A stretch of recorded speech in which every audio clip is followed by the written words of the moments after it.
The Complete Making of Indiana Jones, written by J.W. Rinzler while in the midst of creating his magnum opus, the 3 making-of books for the original Star Wars trilogy. Physically, this book's done in the exact same format, so it sits pleasingly on the shelf next to Rinzler's Star Wars books. Internally, however, there is a big difference between this book and the Star Wars ones, and that is, where they are his best books, and indeed the best making-of books ever made, this one is Rinzler's weakest book. Though it's funny, or maybe sad, that even though this is his weakest book, it's still better than 99% of other behind-the-scenes books, though that's such a low bar it's really not saying much. But let's start with those weaknesses just so you can establish the right baseline. Essentially, there are two problems that are the result of bad publishing concepts. The minor problem is that both the writing and design display clear evidence that the book was rushed in order to tie in with the theatrical release of Kingdom of the Crystal Skull. Admittedly, I don't have any actual insider knowledge that the book was rushed, it's just a supposition based on what I consider to be pretty suggestive evidence. And because the alternative is that it wasn't rushed and this was their actual best efforts, which is just too harrowing to entertain. But the major problem with the book is that it attempts to cram all 4 indie movies into one volume. The reason Rinzler's making-of books for Star Wars are the all-time greatest is because they were given the space to be the greatest. Each movie was given its own giant book. Whereas here we have not only the original 3 indie movies crammed in, but then also Crystal Skull. Now, maybe it wasn't feasible to do one book for each of the original 3 movies. I can accept that, and I believe that Rinzler is one of the few authors who could make that work, theoretically anyway. But to also include Crystal Skull is too much and really shoots the book in the foot,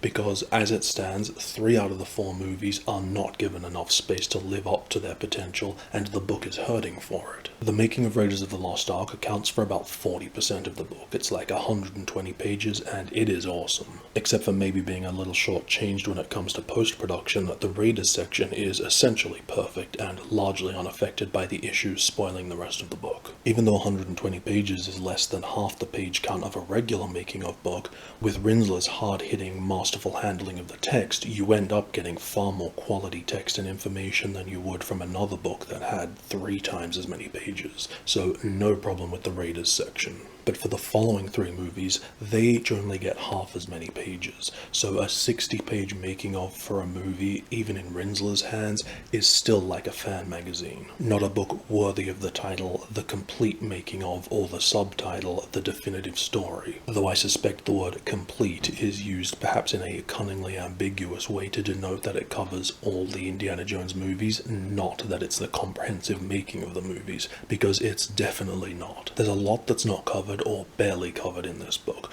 which, and I'll probably say this 1,000 times before the end of this video, is what happens when you try and cram too many movies into one book. So much stuff just whizzes by and is barely touched on. The most noticeable casualties are post-production, effects, editing, music, etc. There's very little on that stuff. Additionally, this book is very, very image heavy. I'd say they make up about 70% of the book, which isn't necessarily a criticism at all, especially because most of the images are fantastic, but possibly a bad decision in this case where the book is already starved for more text. So something you need to be aware of is that this book might not contain as much text and information as you might think given its size. The book's also co-authored by Laurent Bezereau.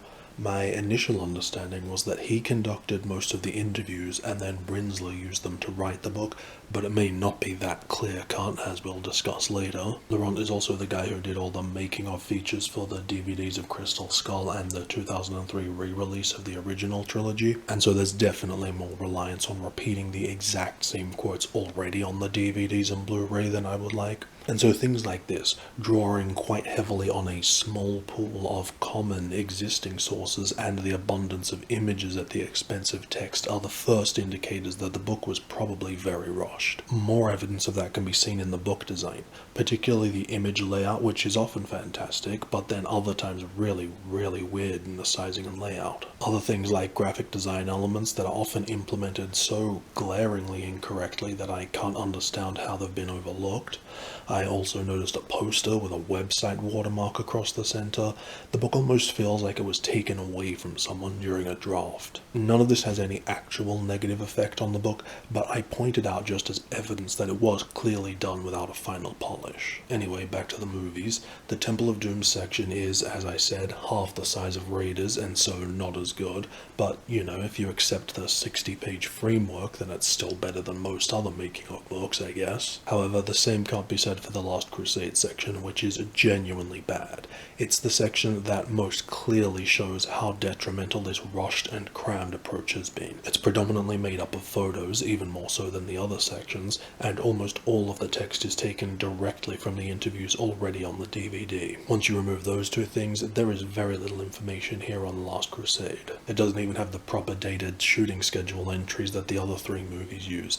It's disgracefully poor, and I can't believe that a book with Jonathan Rinzler's name on the cover could be like this. And that sentiment continues to grow throughout the Kingdom of the Crystal Skull section, which is honestly even worse than I was expecting. Obviously, I knew that like the sections on the last two movies, everything was going to be too compressed and fleeting, but I thought with Rinzler working his magic and not having to rely on existing sources for this one, it might actually be pretty good. And look, there is an element of that. It definitely has some interesting stuff, particularly in the first 10 pages, and then the last couple are actually very good for whatever reason, but the overall impression of the Crystal Skull section doesn't read like the rest of the book. And even more shocking was that it doesn't read anything like what I've come to expect from Rinzler.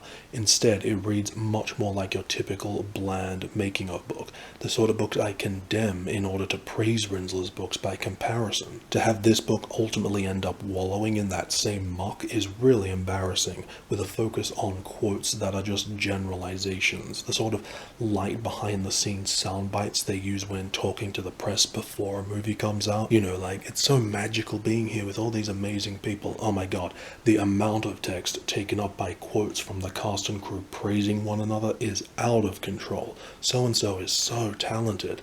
We see this sort of thing in almost every making of book, but even though this is only a 60-page section, I don't know that I've ever seen so much of the word count dedicated to this sort of flagrant circle jerking. Not only is the abundance of it preposterous and worthless in and of itself, but it's also obviously exacerbating the scarcity of actual making of information that, when it does appear, are usually one-sentence tidbits. It's inconsistent and all over the place.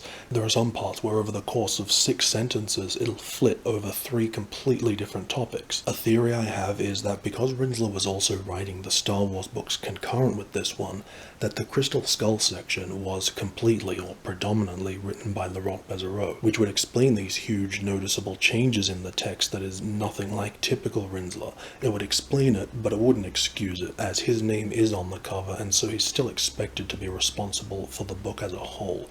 Though again, this is just supposition on my behalf, so it could very well be wrong. Whatever the case, having Crystal Skull in this book is awkward, not only because the movie feels so different from the original trilogy, but even the making of section feels totally different from the other 3, and so seems very tacked on and out of place. And add to the fact that its inclusion is what's hurting Temple of Doom Last Crusade, and thus the book overall. This was not a good idea, and has pointlessly sabotaged the book's enormous potential. And then on top of that, it gets even more ridiculous and pointless that they tried to include Crystal Skull, because in order to have the book printed and in stores for the movie's release, the book ends with about 7 months of post-production left, which is exactly what happened with Rinzler's making of the Revenge of the Sith book, so there's only about 3 pages on anything related to post-production for Crystal Skull.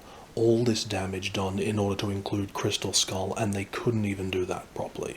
I just can't stand it when making a quick buck is more important than making something good. The easiest way to prove just how crucial it is to give enough space for each movie in order for it to be a worthy experience is in reading the book itself. When you start with the Raiders section, you think, man, this book is incredible. But then when you get to the other 3, even though they also contain so many great details and are still much more insightful and enjoyable to read than they might have been in the hands of another author, but compared to what they should have been based on the Raiders section, they're so starkly unsatisfying and cheap in comparison, and it's very apparent why this was such a terrible decision. So far, all I've done is tell you the bad things about this book, and they are very stupid, very disappointing things that deserve to be raked over the coals. But despite those things, I think they're ultimately still outweighed by just how wonderful the wonderful parts are. And so if you are a big fan of these movies, this book is still absolutely worth getting, and I do want to stress that despite my criticisms. As I've said, Rinzler's writing and approach starts out so strong, but slides further and further downhill as the book progresses, to the point that by the time we get to Crystal Skull, he's dangerously close to being on the same level as the clueless hacks who usually write these books. But overall, and despite the impeded nature of the project, he's still able to work a lot of his usual prowess that makes him the #1 writer of these sort of books. Firstly, he never inserts any part of himself or his personality into his writing. 99% of the people who write these books draw too much attention to themselves through overbearing attempts at pretentious, punchy writing that's really just annoying. Rinzler, however, is an undetectable professional, which makes for a perfect reading experience. Secondly, he uses his other MO of presenting the making of the movie chronologically. It's so much more natural, realistic, and enjoyable to read, having the movie's journey chronicled in this way, and I can't believe how rare that approach is compared to most making of books which organize everything by department. Thirdly, except for a lot of the text in the Crystal Skull section, no fat in the book. Very little pointless or general information. Everything is insightful, detailed information specific to the movie being discussed. And I guess it all ties into the biggest thing, which is Rinzler treats his art and making of books as serious histories. Obviously, significant aspects of this book run counter to that, but at least in the best parts of the book, he really acts as an archaeologist digging up all these photos and information and documents from the Lucasfilm archives. I'd say his heavy use of documents that the public is usually never privy to is the real highlight of the book. Memos, reports, sketches, things like the design explorations for the Indiana Jones typography and logo was really cool and not something you usually see in these books. Though I think my favorite has to be the summary of Indiana Jones and the Monkey King, which was originally going to be the third movie. I don't want to spoil anything from it, but suffice it to say it is delightfully bizarre and insane. It reads more like a pitch for a Saturday morning cartoon, which, having said that, I can't believe there's never been an animated series for Indiana Jones. Seems like a real missed opportunity considering how perfect the subject matter is for such an adaptation. But even though it is really great that the Monkey King script summary is in here, you can find the full script online by the way, it seems like a big omission that Rinzler doesn't include any of the script summaries for the different iterations of the fourth movie that were done by several different writers over the course of about 12 years. Another great document the book draws from early on are the story conference transcripts for Raiders. The entire transcript is also available online, which I highly recommend indie fans check out, or even those just interested in screenwriting. I think it is one of the most glorious film documents I've ever come across, and I'm so glad it was recorded and made available to the public, because it's the closest thing I've experienced to actually witnessing a story, a script, come to life before your very eyes. Usually the best you can hope for is a screenwriter trying to explain their thought processes in hindsight, but this is like watching that play out as a dialogue in real time, and I'd love to read such a thing for the creation of any script. The fact that it happens to be for one of my favorite movies of all time just makes it twice as good. But back to Rinzler, he's also very meticulous about details and dates. Some people may say, who cares what date so-and-so signed a certain contract? The cynical, but possibly true explanation would be that he is really desperate to pad out this book with enough information based on whatever documents he can pull out of the Lucasfilm archives. But the other way to view it, which is what I want to believe, is that his goal, his intention anyway, is to create a serious record of the story of the making of these movies. This is why I hate it that it has clearly been co-opted so awfully in order to become a tie-in cash grab. It's heartbreaking to see a book or any work compromised in such a way. However, even though it's far from perfect, this book still offers an amazing treasure trove not to be missed by fans, especially because there's surprisingly few behind-the-scenes books about the Indiana Jones movies. The most, or actually maybe least notable, being The Making of Raiders of the Lost Ark by Derek Taylor. The less said about this book the better, though still I suffered through the misery and produced a review on it for your viewing displeasure if you want to know more. There are also illustrated screenplays which contain some storyboards and concept art, but I've never bothered picking those up because, according to other reviews I've read for the Raiders one anyway, it's not the early or even shooting drafts of the script, but one that was done afterwards to reflect the film, which is just stupid. What they should have done is release a book with the story conference transcript and an early draft of the script, or combined all three screenplays into an annotated script book like they did for Star Wars, and then put the art and storyboards in their own art book. There's the Raiders of the Lost Ark Collector's Album, which Rinzler's book also draws from, though it still contains quite a bit of stuff not found in his book. But at 60 pages with not much content per page, it's like, what's the point? Ditto various other magazine-style treatments.